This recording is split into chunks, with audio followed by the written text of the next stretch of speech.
শেখার কোনো শেষ নেই, যতই শিখতে পারো শেখার কোনো বয়সও হয় না আর সময়ও লাগে না। যতই শিখবে ততই তুমি এগোতে পারবে, মানে সাফল্যের দিকে এগোতে পারবে।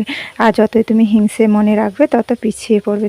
লজ্জা, ঘৃণা, ভয় তিন থাকতে নয়, এটা কিন্তু বাস্তব। তুমি হয়তো শিখতে গেলেও তোমাকে কিছু কথা শুনতে হয়, কারো কাছ থেকে কিছু যেমন পেতে হলে দুটো কথা শোনার।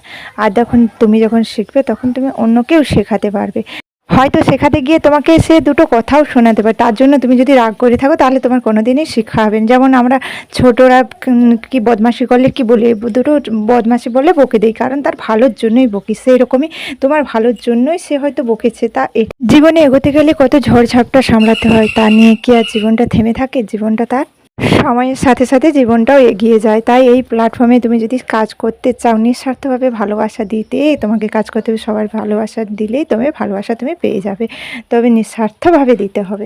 আর আজকে বানালাম ক্ষীরের পাটিসাপটা, কোনো রকম ঝামেলা ছাড়াই, আবার চাল গুঁড়ো, চাল বাটা, ময়দা বাটা ছাড়াই। দেখো খুব সুন্দর একটা সহজেই বানিয়ে ফেললাম। এটা হচ্ছে পিস কাটা টোস্টটাকে চারপাশটা একটু কেটে দিয়ে তারপর ভেতরে একটু পুর বানিয়ে নিয়েছি, মানে মাখন, দুধটা মেরে মাখন দিয়ে তার ভেতরে থেকে মুড়ে, তারপর দুধটা হালকা গরম করে উপর থেকে দিয়ে ভালো করে গোল গোল করে মুড়ে একটা খাঁচে দিয়ে আটকে দিয়ে দিচ্ছি। তারপরে দেখো উপর থেকে খেজুর একটু অ্যাড করে দিলেই রেডি মালাই পাটিসাপটা। ভালো লাগলে লাইক, কমেন্ট, শেয়ার। এখন কমেন্ট, টাটা।